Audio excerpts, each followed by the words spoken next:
Stage 4 stomach cancer. I signed myself up to be an international volunteer with Doctors Without Borders.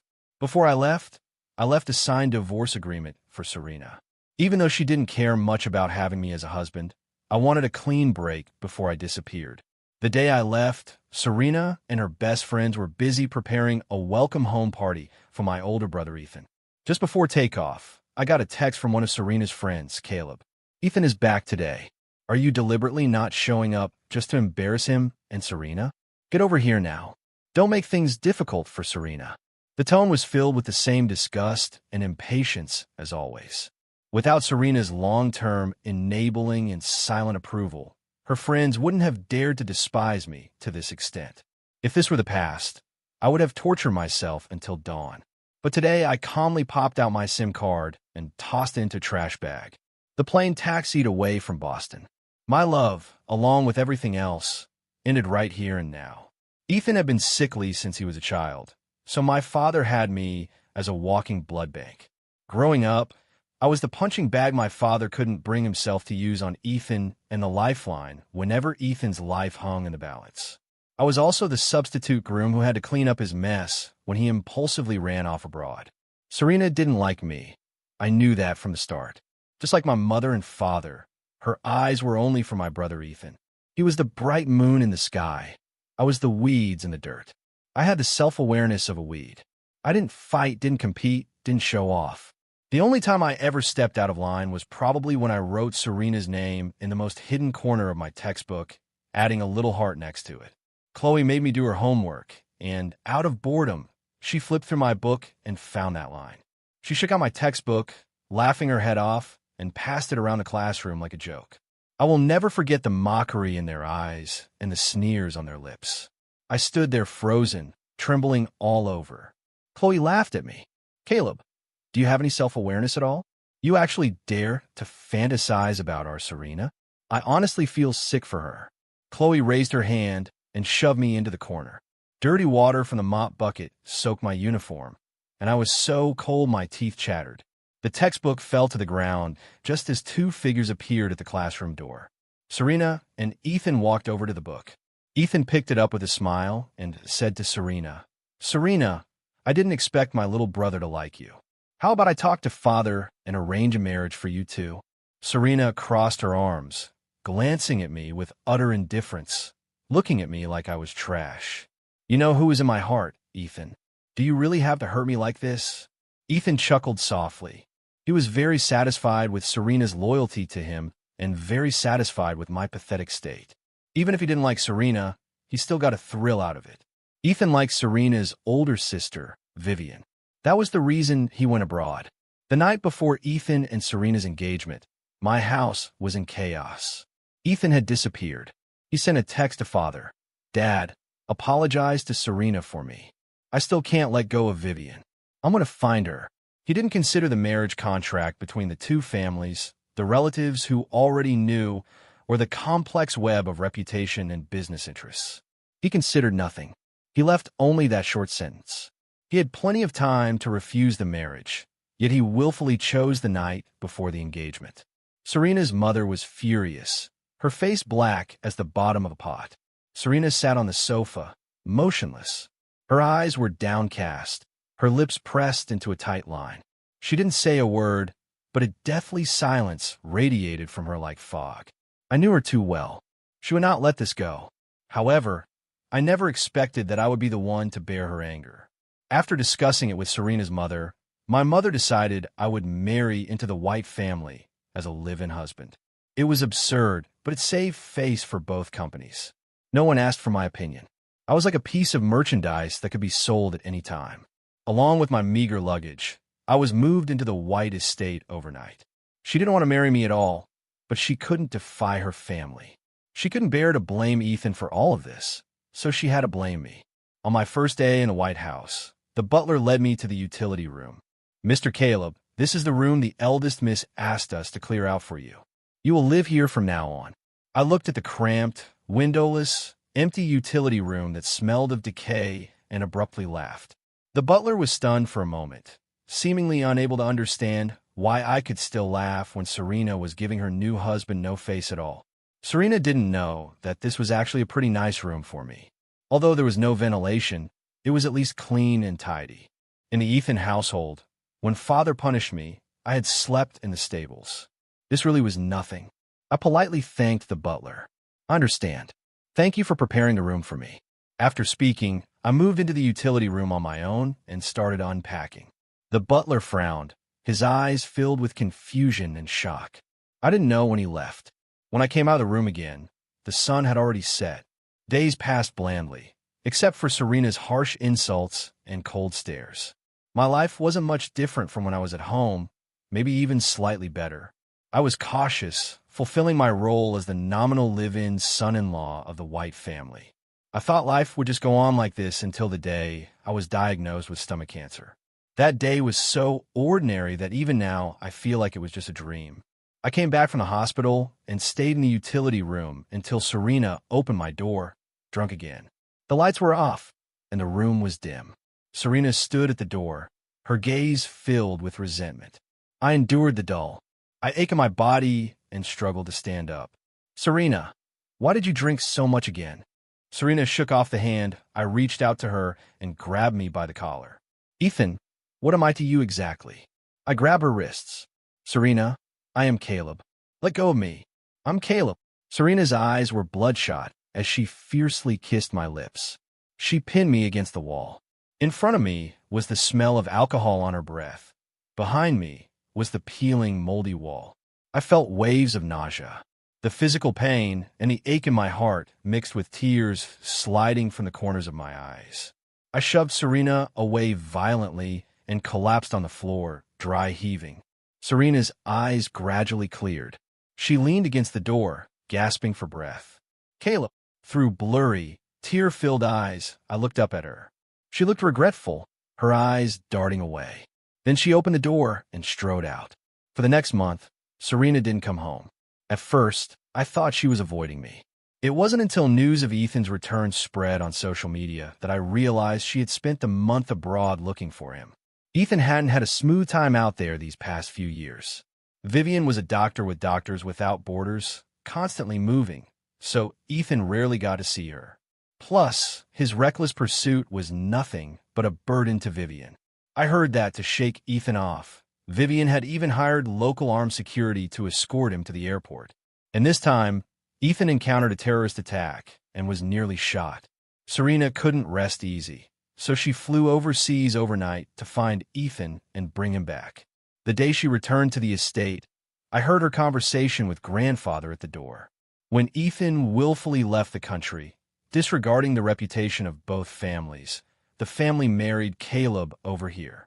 I initially didn't think much of the quiet kid who wouldn't make a sound even if you hit him. But after so many years of marriage, I've grown to like him more and more. He never crosses the line. He's sensible and filial. I heard from the family that Ethan knows he was wrong and wants to come back. I see right through him. His mind is too active. Seeing that the eldest sister ignores him, he remembers you again. Serena, I'm warning you. You're not allowed to get involved with him anymore. Live your own life properly. Do you hear me? I looked through the crack in the door. Serena sat in front of grandfather without saying a word. I smiled self-deprecatingly. She had liked Ethan for 20 years. How could she possibly let go? And grandfather, I don't have many days left anyway. I walked silently to the kitchen. Since getting sick, I hated the smell of grease and smoke. It made me nauseous. But today, I suddenly really wanted a bowl of soup. When I was 6 years old, I met Serena for the first time, and she dragged me to eat a bowl of soup. Ethan had disliked me since childhood. Whenever he got angry, father made me sleep in the stables. So much so that the stables became my second home. That summer, Serena came to stay at our house for a bit.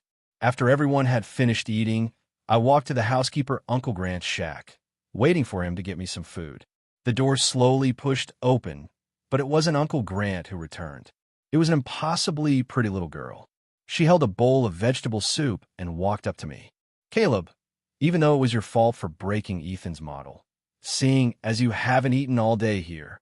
Serena shoved the vegetable soup into my hands, turned with a cold face, and left. The taste of that soup stays with me to this day. The hot steam from the pot stung my eyes. I snapped back to reality looking at the boiling noodles. After the diagnosis, I never had much strength, and my hand holding the pot trembled slightly. Suddenly, a cold Caleb came from behind me. My heart seized.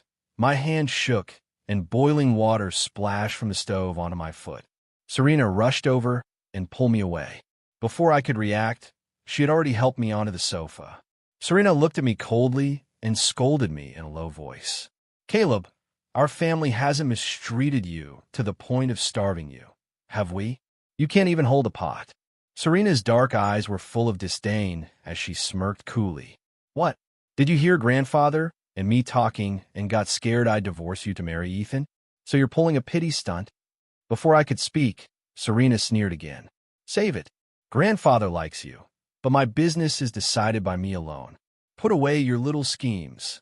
Serena took out some ointment and shoved it into my hand. "Apply it yourself." I looked down at the ointment, remaining silent. "Apply it. Hurry up. What are you thinking about?" Serena's face was full of impatience. I rubbed the tube of ointment, feeling only exhaustion. When I was little, I tried to resist, but all I got in return were beatings and long periods of starvation. Gradually, I learned to accept injustice, learned to remain silent, learned to stop fighting back. But now I was dying. I didn't want to live this life anymore. I wanted to live for myself once, just like Ethan did. I was just a substitute groom anyway. If Ethan wanted to rekindle things with Serena, I should know my place and step aside. The physical pain tormented me so much I didn't even have the strength to talk to Serena.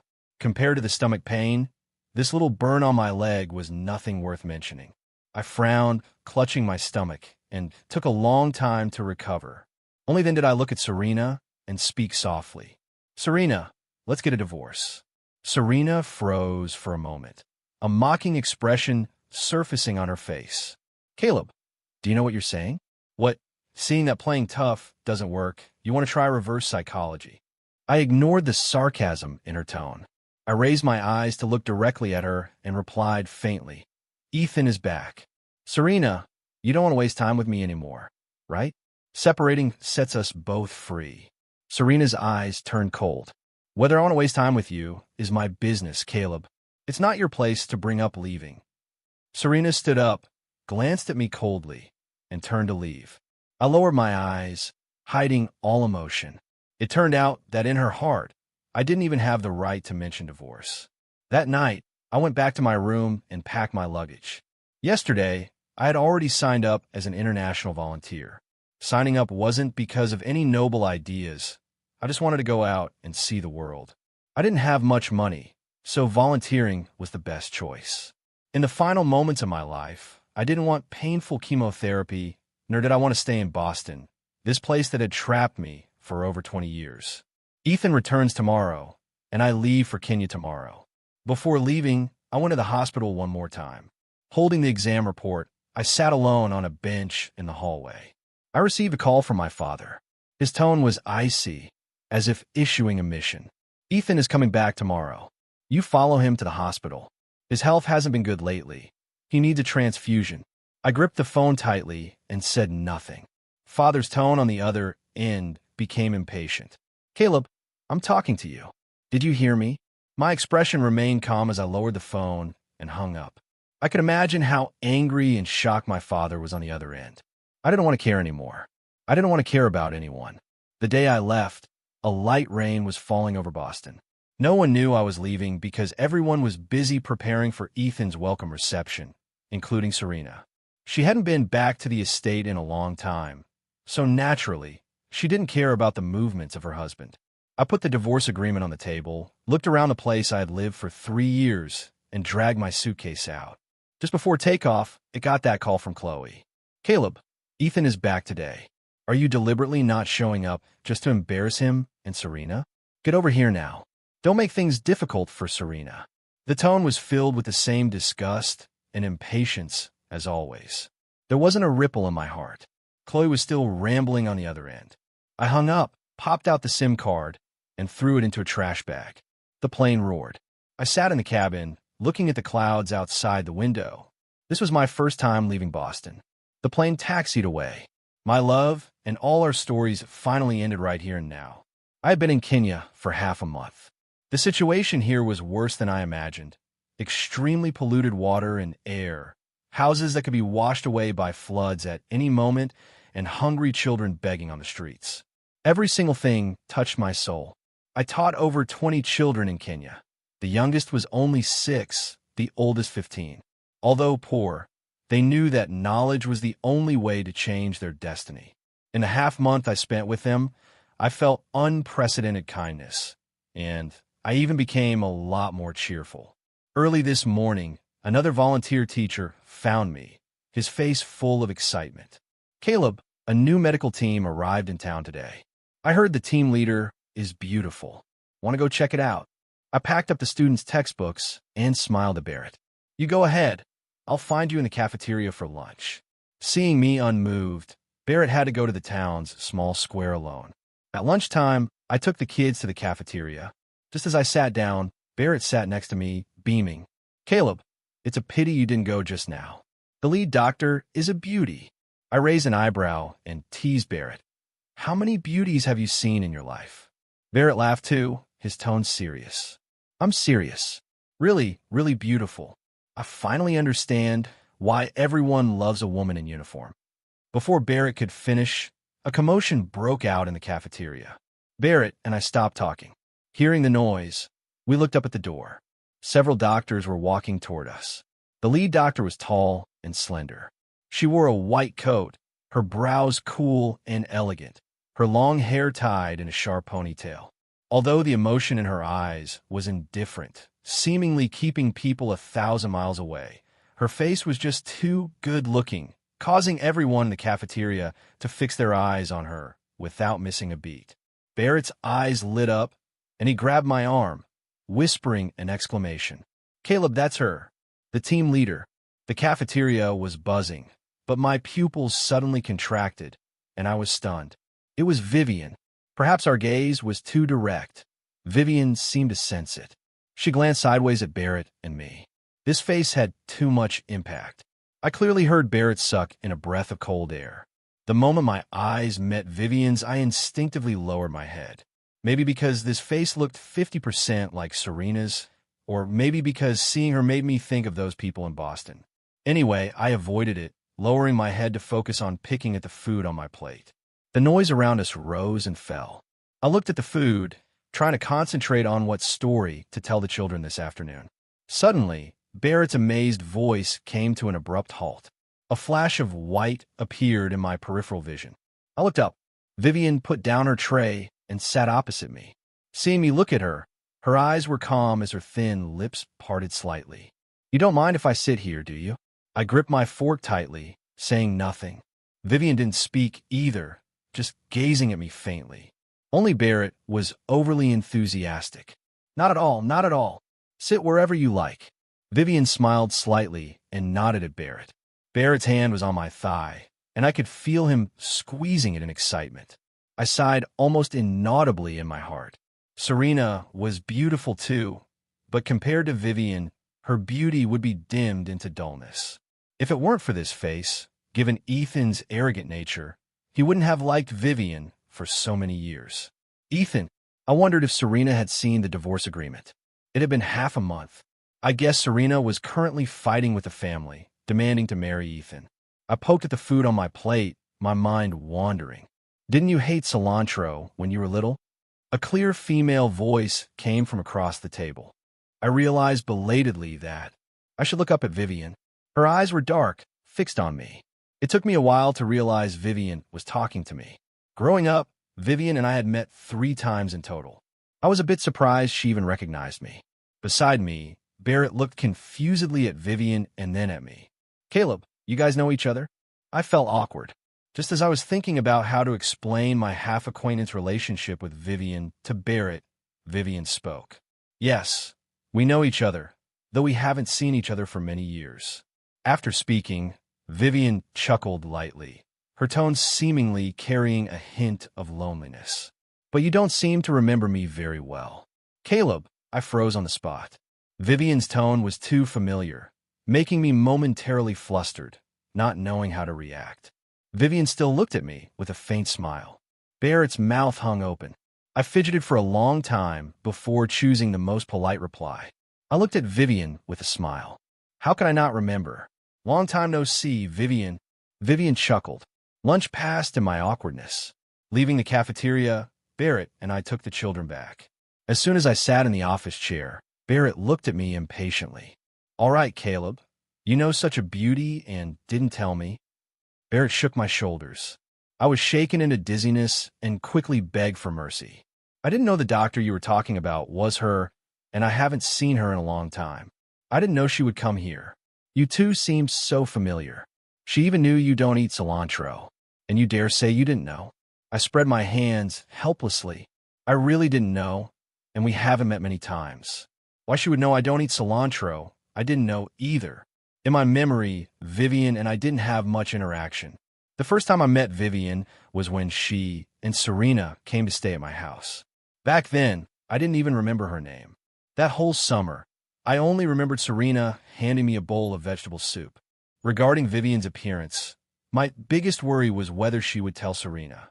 If Serena knew, Ethan and the family would definitely come looking for me to drag me back. I didn't want to be Ethan's blood bank anymore.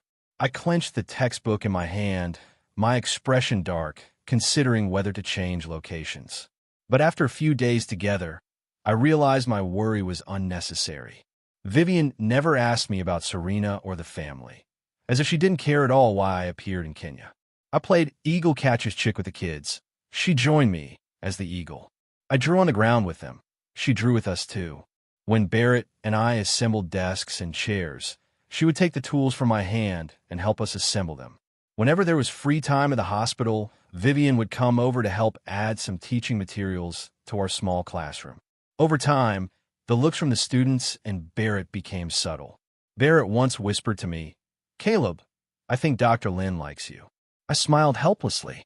Divorced or not, I was once her brother-in-law. Someone as out of reach as Vivian. How could she possibly like me? I told Barrett, she helps us so much just because she's a good person.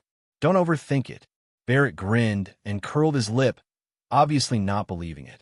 Days passed, and I gradually forgot about Boston and the people there until Barrett was scrolling through posts and accidentally saw a news item about Serena and Ethan.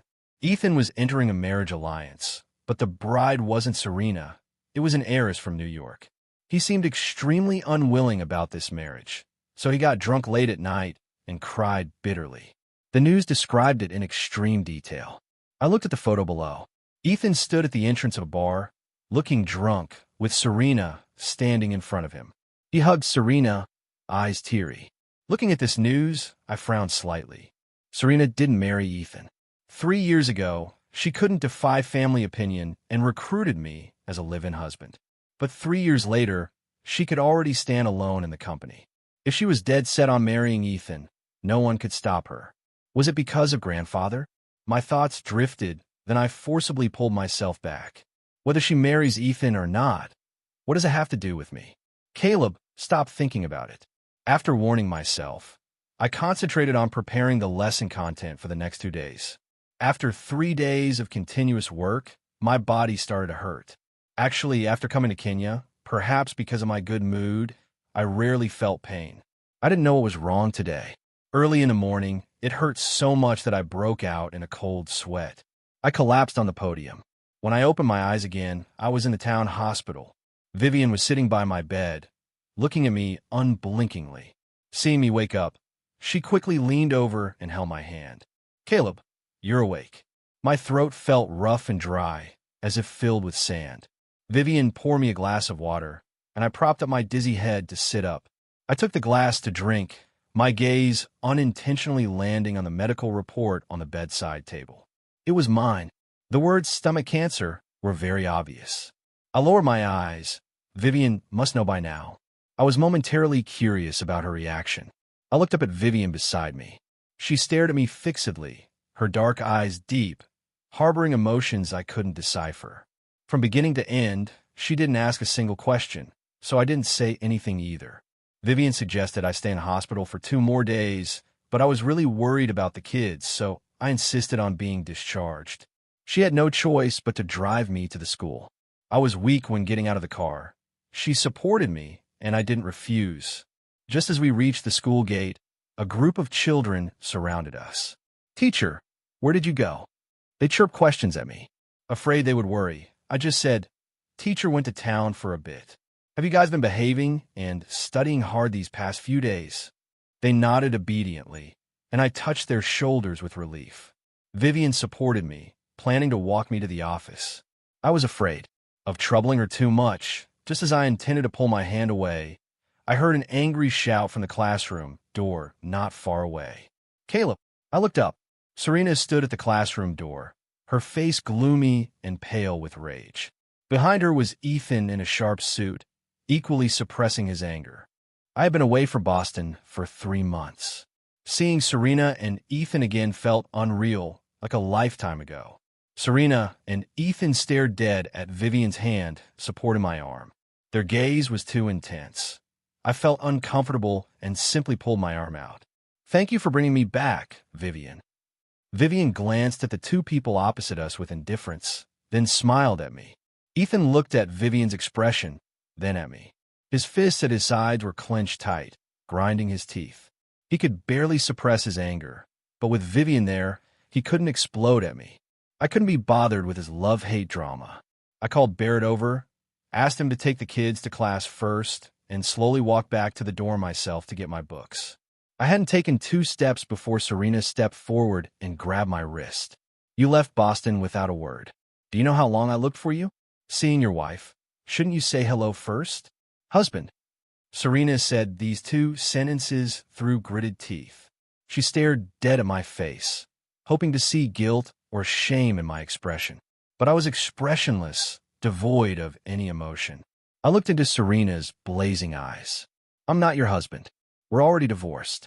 Let go of me, Serena. I need to get my books." The flatness in my tone thoroughly enraged Serena.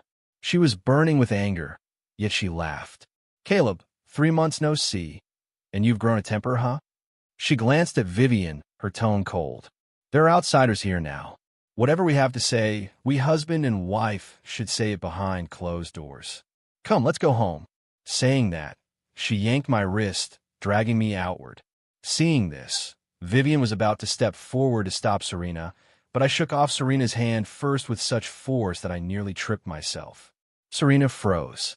I held my reddened wrist and looked at her coldly. "This is my home. Where are you taking me?" Serena stared at me blankly. My tone dropped a degree colder. "Do I have to say it again? I already sent you the divorce papers. We have no relationship, Serena. Do you not understand English?" Perhaps my tone was too harsh and stinging. Serena was stunned for a long time before she came to her senses. Ethan stood behind Serena, looking at me in shock as well. I glanced coldly at Ethan. "You 2 trespassed into our school and disturbed the children's class. That's illegal. Before I call the police, leave immediately. The school doesn't welcome you." Leaving that sentence behind, I ignored the various expressions on their faces and turned to walk into the dorm. The moment I closed the door, I heard Ethan's angry voice questioning me. "Caleb, you dare talk to me like that?" I picked up the book on the cabinet, my emotions not fluctuating for a second because of him. Vivian had work at the hospital, so she went back first. When she left, she called local security to take Serena away too. Although Serena had always resented her older sister because of Ethan, when Vivian really turned cold, Serena couldn't hide the fear in her heart. Ethan, needless to say, wherever Vivian appeared, he would follow like a shadow. So he followed Vivian's tail and went to town too. For a moment, the school emptied out. After class that evening, Barrett looked at me worriedly. "Caleb, those 2 people today looked aggressive. Will they hurt you?" I smiled and shook my head. They had already hurt me long ago. From the day I left Boston, I had classified them as strangers. So no matter what they did to me, it didn't itch or sting. Early the next morning, as soon as I walked out of the dorm, I saw Serena guarding the door. I wanted to pretend I didn't see her and walk around, but she stepped forward and blocked my way. "Caleb." I squeezed my eyes shut tight, suppressing the anger inside. "Serena, what exactly do you want?" I dropped the business in Boston and traveled thousands of miles to Kenya. "What do you think I want to do?" I looked up at Serena. Her jaw was clenched. She looked furious. My expression was cold. Did you see the divorce agreement I left on the table? Serena was stifled for a moment, then replied, snappishly, I saw it. I didn't sign it. Serena looked at me. I know you want a divorce because Ethan came back. I admit I didn't like you when we first got married. I also admit I hesitated when Ethan returned. But I swear I never thought about divorcing you. Ethan, I only see him as a brother now. You left home without a word. Did you consider my feelings? Even if you don't consider me, what about grandfather? He's 80 years old and worrying about you. I listened to Serena's accusations expressionlessly. The more she spoke, the angrier she got, but seeing my completely unmoved expression, she seemed to give in helplessly at the end. Caleb, I come all the way to Kenya to find you. Can you stop making a scene? Hearing this, I laughed coldly. Serena, when will you realize I want to divorce you? Not to make a scene, and not because Ethan is back. I just want a divorce. Serena looked stunned. She had thought of countless possibilities, but never that I actually wanted to leave her. Students were arriving at school one after another. I looked at Serena in front of me and frowned impatiently. I've made myself clear enough. I won't go back to Boston with you, and don't come looking for me again. Go back, Serena. Serena's lips were a tight line. There was no emotion on her face as she stood motionless, afraid the students and teachers would see her. I was anxious. Just as I was about to open my mouth to chase her away again, my phone rang. I picked it up. Hello, Vivian? Serena raised her cold brows, looking at my call screen. Caleb, my driver is on the way to pick you up at the school. You need to come to the hospital for a checkup this afternoon. I prescribed a few bottles of medicine for you. You're very effective for stomach pain. You can take them back with you then. Vivian's voice was clear, although her tone was flat. I could hear her concern. I gripped the phone and replied softly, I know. Thank you, Vivian. Vivian was silent for a moment. Serena went to find you again, right? I hummed a yes. I've already notified the family. They'll take Serena and Ethan back in a couple of days. Don't worry. As long as you don't want to go back, I guarantee they will never appear in front of you to bother you again. I looked down at the pebbles by my feet. For over 20 years, no one had ever considered me like this. I couldn't describe the feeling in my heart or even know how to repay her care for me properly. I was silent for a long time, finally only managing to say, thank you. I hung up. Serena's face was dark. My sister's call. I ignored her. Serena scoffed. Caleb, you insist on divorcing me. Is it because of her? I frowned and looked at Serena. What are you talking about, Serena?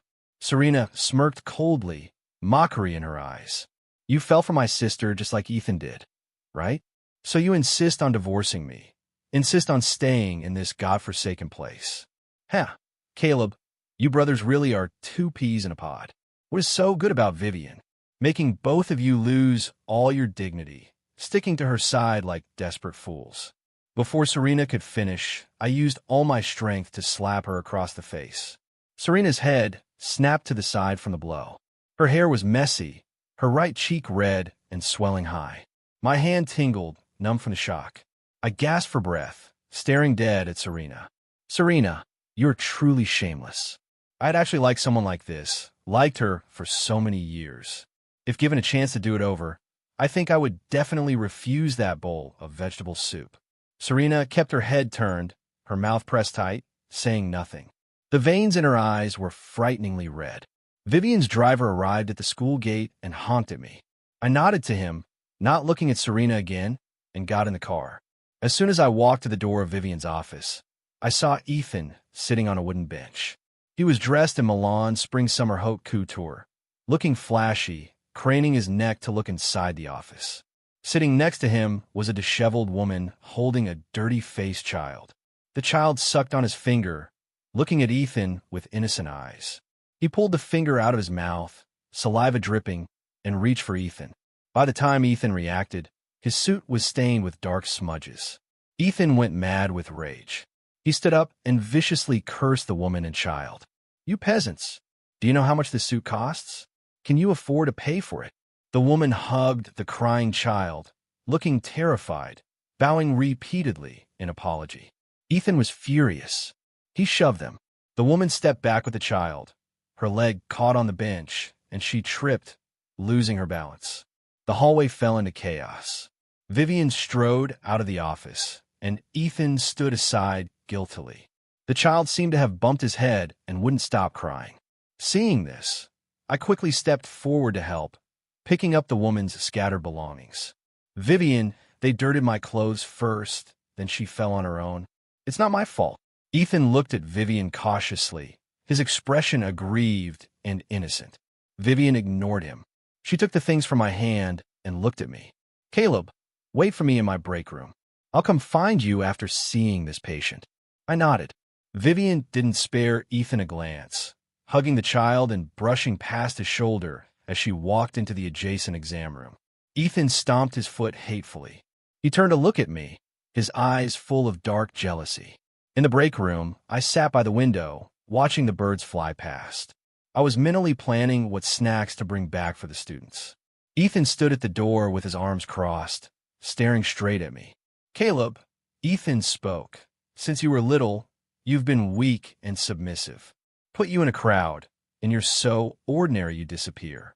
I didn't expect you to have the skill to hook up with Vivian. I turned to look at Ethan.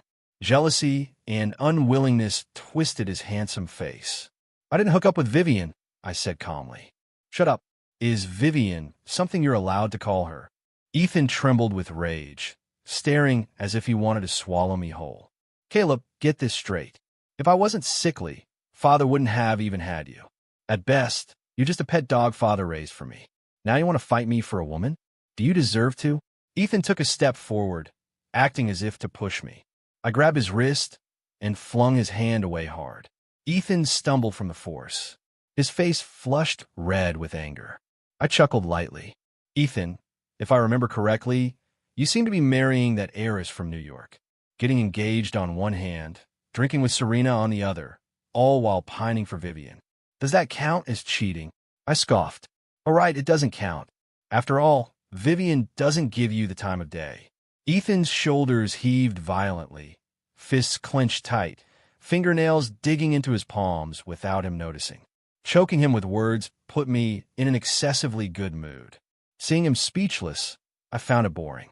Ignoring him, I turned to open the door and leave the break room.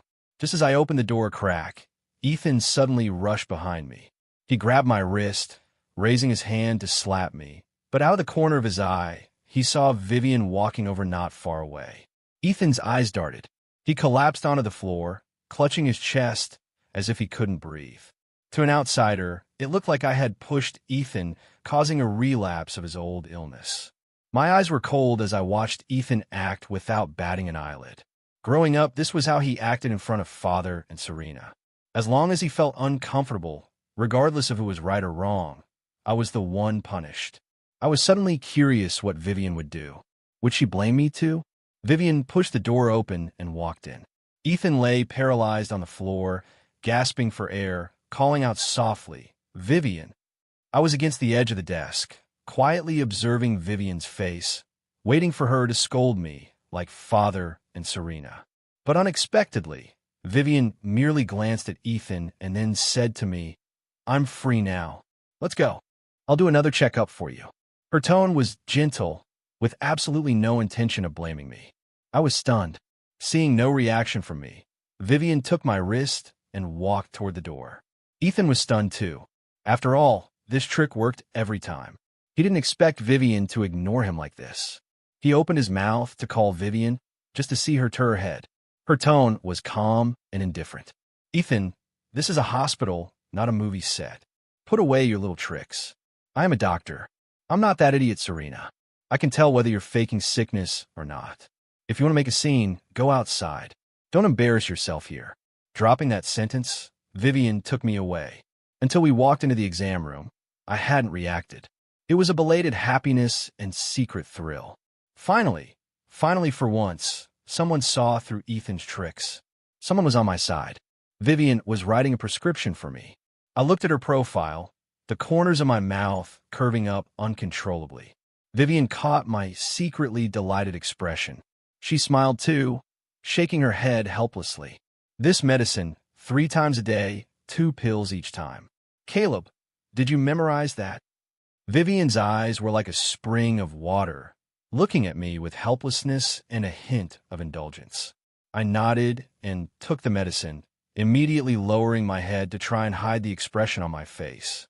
Vivian laughed lightly and patted the top of my head. Let's go. I'll drive you back to school.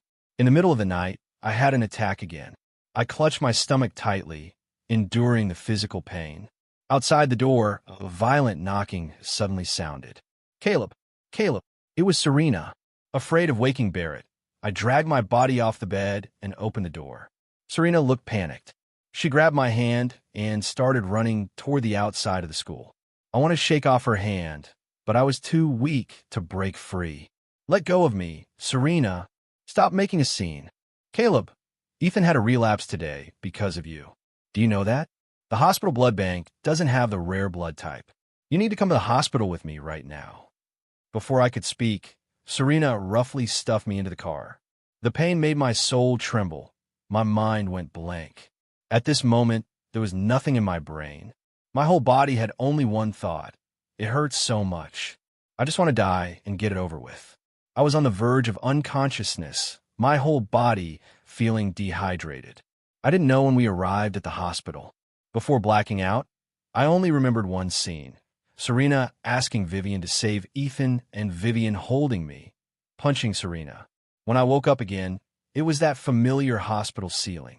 Vivian was holding my hand, leaning against the wall, fast asleep. My fingertips moved slightly, and Vivian's bloodshot eyes snapped open. Caleb, I managed a weak smile. Vivian, how long did I sleep this time? Vivian's eyes held a mist of tears.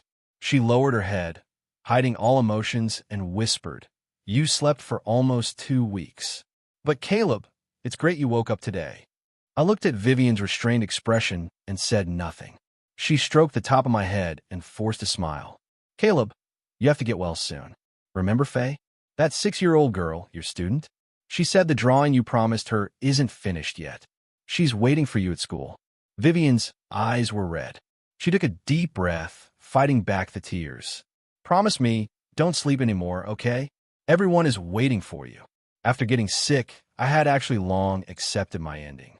So much so that death was a very calm matter for me now. Living one more day was earning one more day. There wasn't much to linger for in this world, but I didn't expect there would be people reluctant to let me go. In this moment, I was cowardly. I suddenly really wanted to live.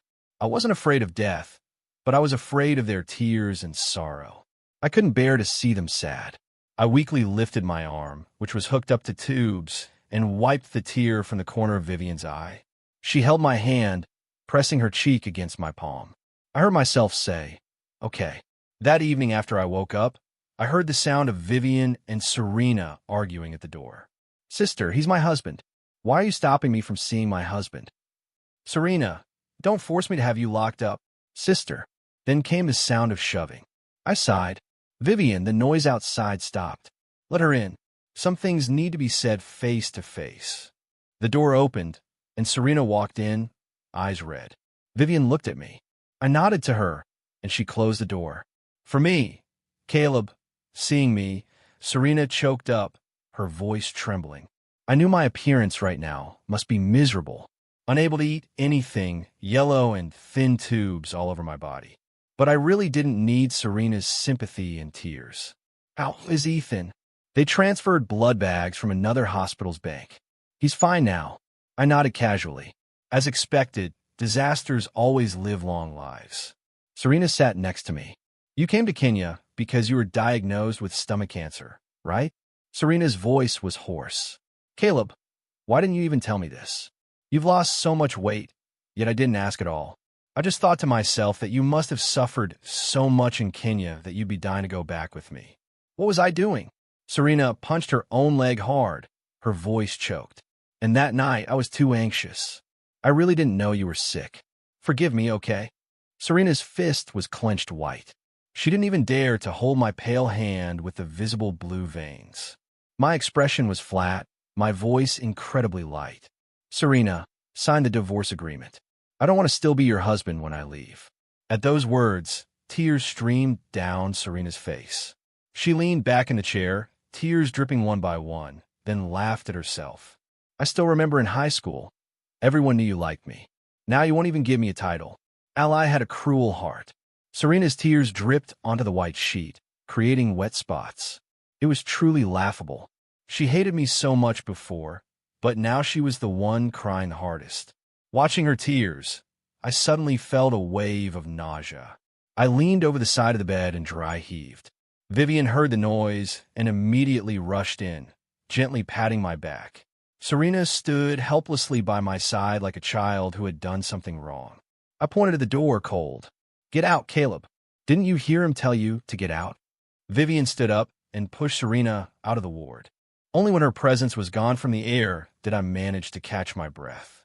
A few days later, the nurse taking care of me said Ethan looked for Serena several times, but Serena locked herself in her room, ignoring everyone.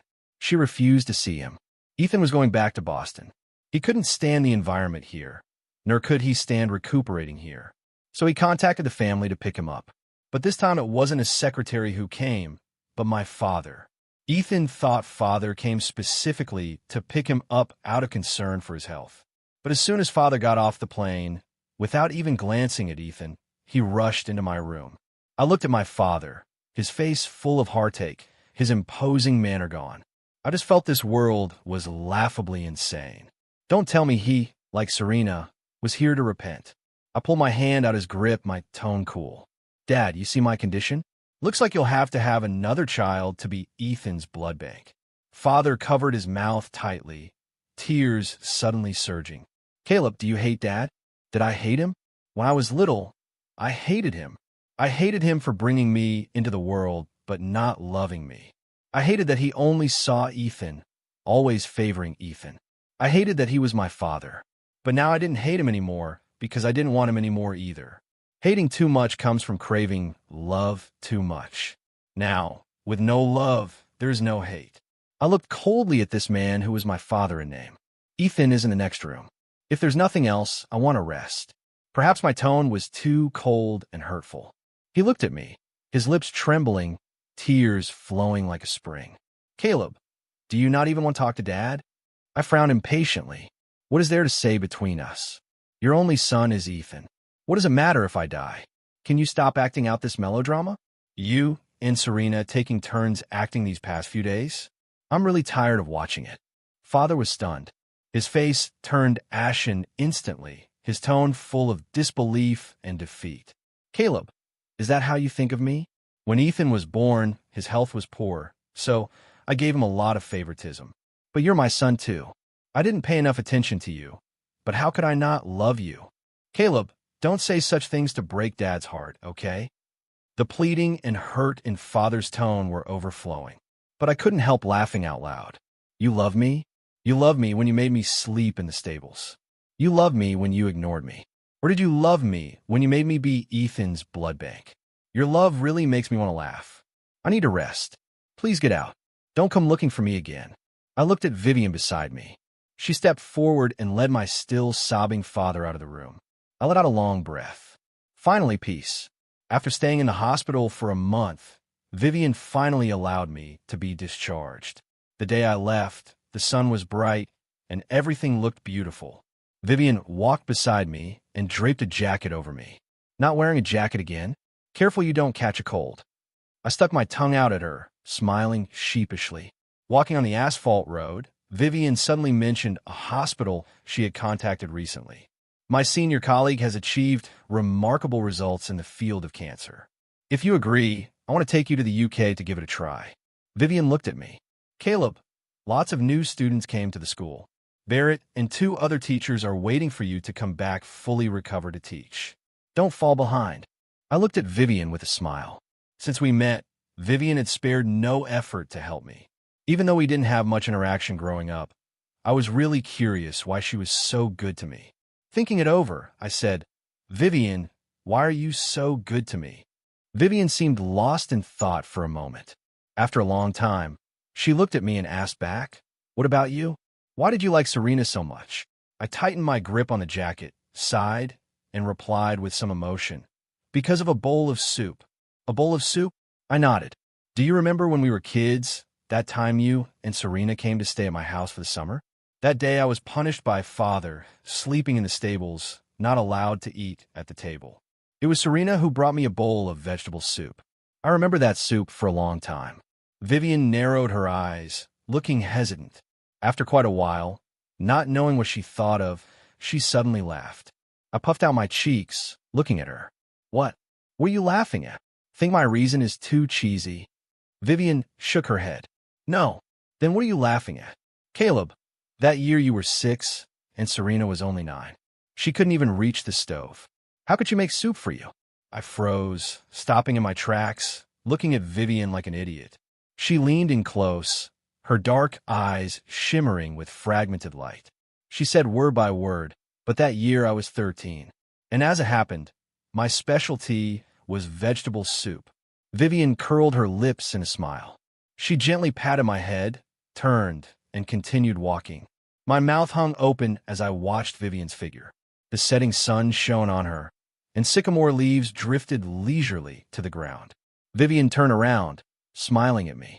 It's getting dark. Let's go home. The night before Vivian and I left for the UK, Serena came to see me at the school. She brought the signed divorce agreement. I signed it. I also added some conditions.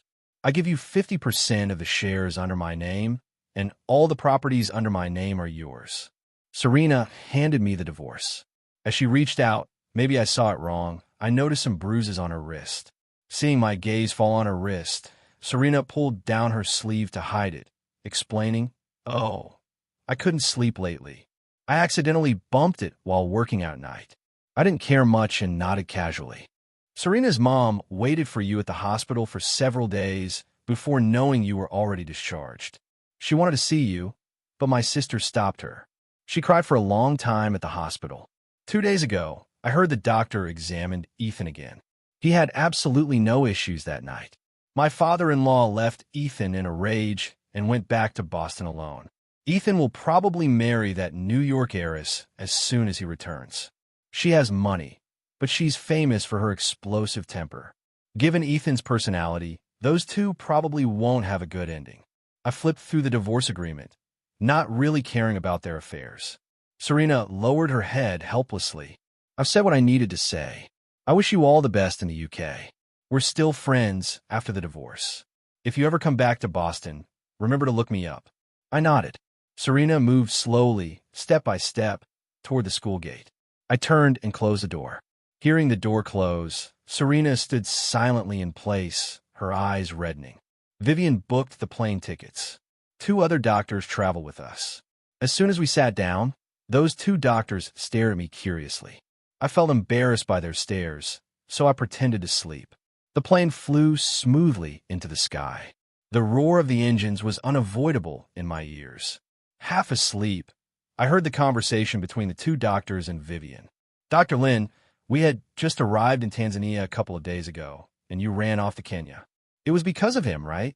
One doctor teased with a smile. "I wonder why you left in such a hurry.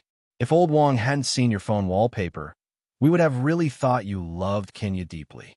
Vivian's voice carried a smile, not minding their teasing. "You saw my wallpaper?" "Yeah, old Wong saw it by accident. Heard it's a little boy riding a horse. At first, we thought it was that Ethan guy who's always clinging to you. Until we saw Caleb, everyone realized who it was. Not bad, Dr. Lin, playing the childhood crush game." They laughed softly. Even with my eyes closed, I could sense the gaze of the person beside me falling on me. Vivian spoke softly. "Starting from my teens, I was forced by my dad to enter the company to inherit the family business. There was one person who held my hand and told me I could do whatever I wanted to do, that he hoped his big sister would be happy every day. Even he himself forgot what he once told me, but because of his words, I became a doctor. Fate is sometimes truly random and wonderful." Vivian chuckled lightly and tucked a stray hair behind my ear. Her movements were gentle and slow, as if afraid to wake me. The conversation stopped abruptly. I half opened my eyes, looking at the purple-red clouds on the horizon. The clouds were right before my eyes, shifting near and far. The plane tirelessly flew on. We seemed to be chasing the clouds. I knew this journey would have an end, but the clouds did not. I turned my head to look at Vivian beside me. She was sleeping next to me, her breathing shallow. "Vivian, tomorrow will be another beautiful day worth being happy about," I thought.